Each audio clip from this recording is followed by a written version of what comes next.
Locución, buenas tardes y mucho gusto de participar con ustedes de este programa. Bueno, a propósito, edición 439. Muy bien, gracias.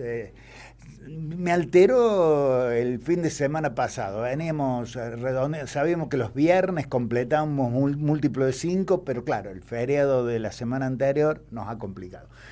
Gracias por venir, Miguel. Al contrario, un gusto para mí compartir con vos y con la audiencia. Bueno, da la sensación que la cuestión de salud ha ocupado los primeros planos de la información en los últimos días. En realidad nosotros queríamos charlar con vos, en principio, después veremos en qué deriva esta charla, ¿no? Sobre una cuestión que te toca bastante de cerca. Hace aproximadamente 3 semanas, una agrupación de jubilados y pensionados de Río Cuarto, que está teniendo una actividad muy importante en la ciudad, se presentó ante el municipio, pidió ser atendido por el intendente. Bueno, el intendente no los recibió, pero al margen de eso pudieron expresar ante los medios de comunicación la necesidad de recuperar un viejo proyecto, no proyecto en realidad, un viejo programa de la Municipalidad de Río Cuarto que se concretó en la gestión Cantero con voz de secretario de Salud, la producción de medicamentos. Bueno, Osvaldo, viste que siempre la gente habla de que los gobiernos tienen que tener políticas de Estado, ¿no? Uh-huh. Y en aquel momento creo que el gobierno de Cantero y la Secretaría de Salud dieron un ejemplo de política de Estado, porque este era un programa que ya tenía en marcha el intendente Rins con el secretario de Salud, el doctor Norberto Colombo.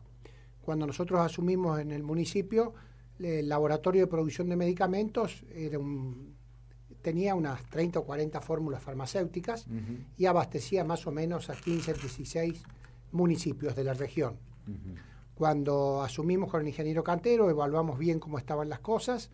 Yo me acuerdo que viajé a la provincia de San Luis a visitar el laboratorio de producción de la provincia de San Luis, y luego a Santa Fe, también a visitar el laboratorio de producción de Santa Fe.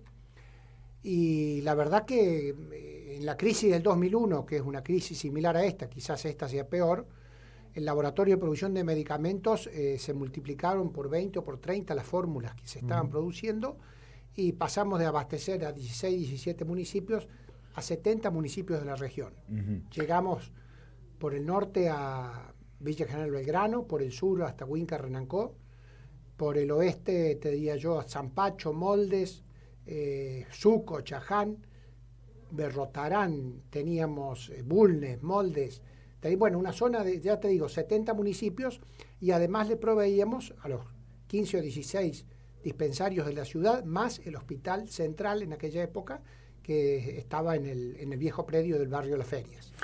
Miguel, y bueno, este sistema, ¿cuándo desaparece? ¿Cuándo se desarma? Bueno, este sistema desaparece luego en un gobierno radical, cuando era secretario de Salud el doctor Pedro Saracho. Uh-huh. Tengo entendido que fue así, puedo equivocarme, pero tengo entendido que fue en la época de Pedro Saracho. ¿En la gestión del intendente Rins? Creo que en la gestión de Rins, cuando vuelve y hace su tercer periodo. Raro, porque claro, Rins lo había impulsado, claro, o había dado los primeros pasos, y Rins lo desactiva. Vos sabés que, contrariamente a lo que mucha gente suponía, incluso algunos profesionales no hablaban bien de los medicamentos producidos en el municipio, eran de muy buena calidad. Había medicamentos para los pacientes hipertensos, diabéticos, con problemas cardiovasculares, problemas de colesterol elevado. Es decir, todo lo que era ambulatorio era de primer nivel, de primer nivel. Y teníamos en la dirección de la farmacia y del laboratorio de producción a la doctora Virginia de Marchi, que era una eminencia en ese aspecto y había sido preparada en el CEPROCOR en Córdoba. Y la verdad que eran de muy buena calidad, y nosotros, como te decía, estamos en conversaciones con San Luis y con la provincia de Santa Fe. Incluso ya nos habíamos puesto en contacto con laboratorios de producción de la provincia de Buenos Aires para hacer intercambios de fórmulas farmacéuticas. Venía muy bien el laboratorio. Y bueno, hoy en día creo que ese laboratorio no solo sería importante para la gente que no tiene obra social, sino para todos aquellos jubilados que no pueden comprar la medicación. Hoy hay muchísima gente, que incluso gente de prepaga, que va a mi consultorio privado a pedir muestras.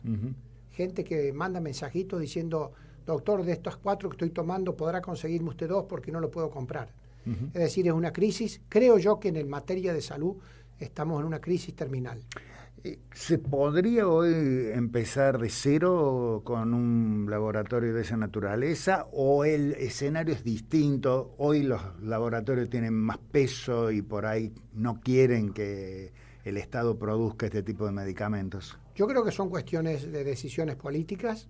Sin duda que es más fácil continuar lo que ya está y mejorarlo que arrancar de cero nuevamente.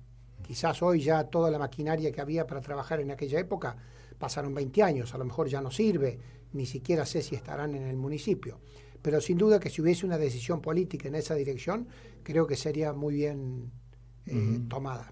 ¿Y cómo fue la relación con los laboratorios en ese momento? Porque ¿era una competencia el municipio para los laboratorios? Nosotros no teníamos inconvenientes, en principio, porque comprábamos la droga madre, que la proveían los mismos laboratorios, o sea que ellos vendían la droga madre o el genérico, y no había inconveniente. La verdad que nosotros nunca tuvimos cuestiones. Sí podía ocurrir a lo mejor que en alguna ocasión podía haber algún faltante o podían excederse en algún precio quizás, y entonces había que buscar un poquito mejor las cosas. Pero nosotros en ese tiempo teníamos la Secretaría de Economía Cacho Ferreira, que era un león carnívoro, no herbívoro, y defendía los precios a muerte, así que no había ninguna competencia. Y además coincide con que el ministro de Salud, Ginés González, junto con el doctor Duhalde, aprueban la ley de genéricos a nivel nacional. Eso nos sirvió de mucho a nosotros. Y además también el gobierno nacional con Ginés hizo un programa que se llamaba Remediar, que proveía aproximadamente 3 o 4 tipos de medicamentos a todos los municipios del país. Entonces nosotros con Remediar, con nuestro laboratorio, más algunas cosas que se compraban ya, fórmulas farmacéuticas a laboratorios, teníamos una cobertura excelente para todo el sistema municipal. Hoy el sistema de genéricos se mantiene, esa ley, por lo menos de genéricos. Sí. Lo del Remediar entiendo de que... Mira, escuché que días atrás que lo iban a levantar. Bueno, como todo lo que hace este gobierno. Todo lo que le sirve a la gente le pasa el serrucho. Claro. ¿Cómo está la situación? Vos recién adelantabas algo en los consultorios privados, ¿no? O sea, ¿te encontrás con mucha gente que dice yo ya no lo puedo comprar más? Yo me encuentro con mucha gente que tenía, por ejemplo, un ejemplo concreto es, tengo la mutual de Mutual Médica, tengo Aspur y tengo PAMI. Voy a ver hasta cuánto aguanto a pagar la prepaga y después me voy a quedar solo con PAMI. Eso me pasó con muchísimos pacientes. Yo calculo que hay un 25, un 30% de pacientes que han dejado la prepaga y se han quedado solo con PAMI o se han quedado sin nada si no están jubilados. Un PAMI que además ha dejado de prestar algunos servicios y yo ha creo, reducido el número de medicamentos. Sin duda que todo lo que ha hecho el gobierno kirchnerista, como dicen, para bajarle el precio al gobierno peronista de Néstor y Cristina, y más lo que hizo Alberto con sus errores, hay una gran cantidad de personas jubiladas que gracias a Dios hoy tienen la cobertura, tanto para internaciones como en ambulatorio, del PAMI. Y en lo que sea prestaciones médicas, yo diría que está funcionando bastante bien. Sí, el problema está en la provisión de medicamentos, en la cobertura de medicamentos. Les han dejado de cubrir muchos medicamentos que estaban al 100, se lo pasaron al 50, otros que estaban al 80, al 40 y otros que no le dieron más cobertura. Entonces la gente, imagínate, con 350.000 pesos por mes de sueldo que ganan jubilados, tiene que comer y comprarse los remedios, no tiene forma de llegar. No tiene forma de llegar. Así que sí, cada día más los pacientes en el consultorio privado piden muestras médicas. Gringo, calculo de que si bien tu tarea no es la pediatría, no es tu especialidad, ¿qué referencias tenés del Garrahan? Y que es la bandera insignia de Latinoamérica. Creo que el Garrahan es un orgullo nacional. Lo que están haciendo con el Garrahan es uno de los mayores desquicios de este gobierno, además de que no hay sectores que no los haya desquiciado. Si uno se pone a pensar hoy, Habrá 3 o 4 sectores que les va bien porque están de acuerdo con que son multinacionales o empresas nuestras, pero que ya cotizan en bolsa en Estados Unidos. Lo que están haciendo con el Garrahan es algo más de lo tanto que vienen haciendo.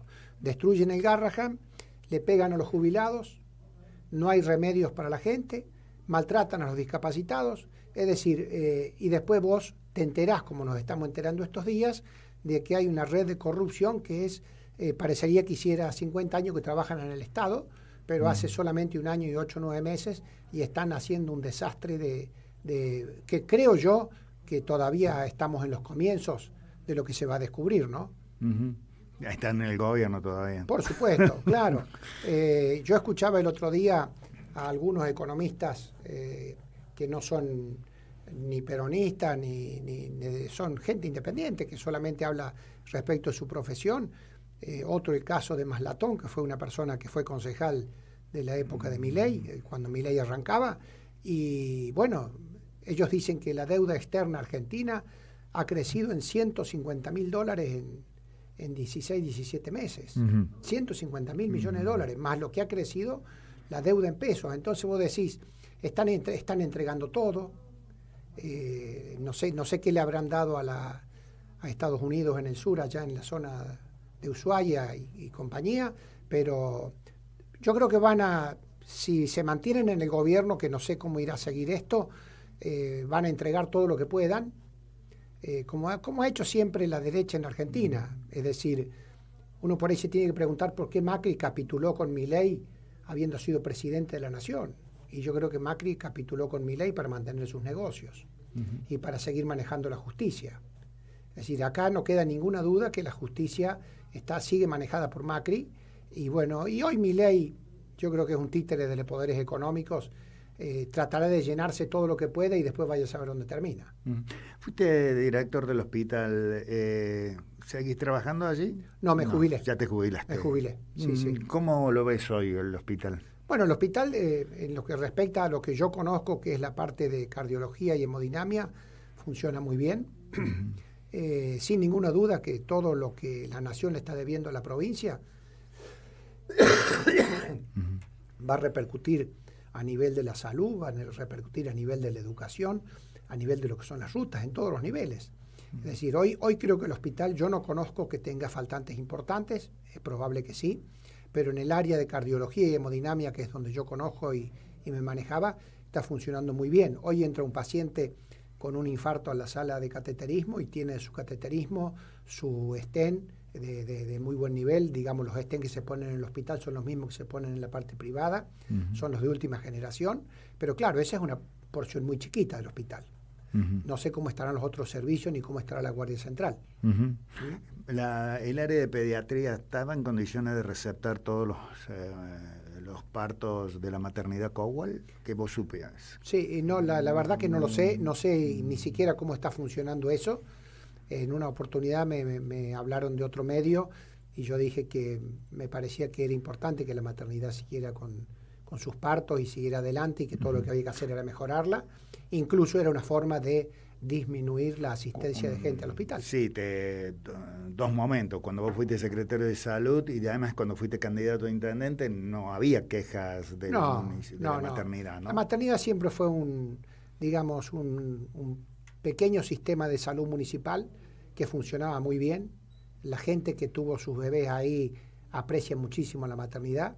Nosotros la habíamos mejorado mucho a la maternidad y después cuando vino el gobierno de Llamosas creo que también hicieron innovaciones importantes en la maternidad, así que no sé cuál fue la razón para... De hecho, estuvo cerrada 1 año para justamente mejorarla. Claro. Nada más que no volvió a abrirse como maternidad. Como maternidad propiamente dicha. La última, Gringo, el sistema privado, vos ya sé cuánto que estás ejerciendo la medicina acá en Río Cuarto. Y del año 86. Casi 40 años. Casi 40 años, sí. Evolucionó mucho la medicina privada, estamos hablando en este caso en particular, si querés también incorporar la pública en este análisis. A ver, uno en los 80, lo habitual era que te dijeran que para un tratamiento de cierta complejidad te tenías que ir a Córdoba. Bueno, en el sector privado, sin ninguna duda que ha evolucionado mucho, ha mejorado, hay equipos de última tecnología, hay muy buenos profesionales. En el sector público, yo me acuerdo que cuando estuve con el doctor Oscar González, que fue ministro de Salud en varias oportunidades en la provincia de Córdoba, el hospital público podía competir perfectamente con el sector privado, o por lo menos con algunos sectores privados, pero el concepto personal que yo tenía sobre la salud pública era que la salud pública debía ser muy buena para que la privada sea mejor. Es decir, que hubiese una especie de competencia. Si lo público es muy bueno, claro, si lo público es muy bueno, el privado no puede ser peor que el público. Entonces, creo que ese es el concepto que tiene que haber. Y el problema de la salud en Río Cuarto, tanto pública como privada, es que el daño que se produjo en los 90 con el menemismo, donde desaparecieron prácticamente todas las clínicas privadas de la región, es decir, Zampacho, Moldes, todas las ciudades importantes del sur de la provincia y de otros lugares, los sectores privados desaparecieron. Entonces todo quedó a cargo de los sectores públicos, en este caso los hospitales municipales o los hospitales regionales. Entonces todo lo demás cae, en este caso, en la ciudad de Río Cuarto. Y a veces tenemos dificultades de cama, ya sea para una determinada obra social o para los pacientes que consumen la medicina privada en general. Gringo, ¿vas a seguir trabajando en el consultorio privado? Lo pregunto como paciente, de paso. Sí, la verdad que he disminuido algunas horas en el instituto en la parte de cateterismo. No estoy yendo los viernes a la mañana, antes iba de lunes a viernes de 7:30 a 12, 12:30. Ahora lo estoy haciendo de lunes a jueves, es decir, me estoy tomando el viernes. Después y siempre hay un amigo que te invita a un programa de radio. Claro. Y después, a lo mejor en el futuro, también dejaré los lunes. Y en el consultorio privado estoy porque la verdad que me gusta estar en el consultorio privado. A mí me gusta mucho conversar con la gente, todavía me gusta estudiar un poco. Y bueno, son cosas que se van, quizás con el tiempo también disminuye algunas horas, pero estoy más o menos 4 o 5 horas en el consultorio privado y unas 4 horas, 5 en el instituto en la parte de cateterismo y colocación de prótesis. Gracias, Gringo. Al contrario, Osvaldo, es un gusto y cada vez que vos lo requieras te acompañaré. No te estoy despidiendo del programa, si querés quedarte, quédate, pero ya vamos a otro tema. Pero por supuesto. Bueno, muchísimas gracias. Miguel Roque Minardi estuvo acompañándonos en esta primera media hora de nuestro espacio Historias del Presente.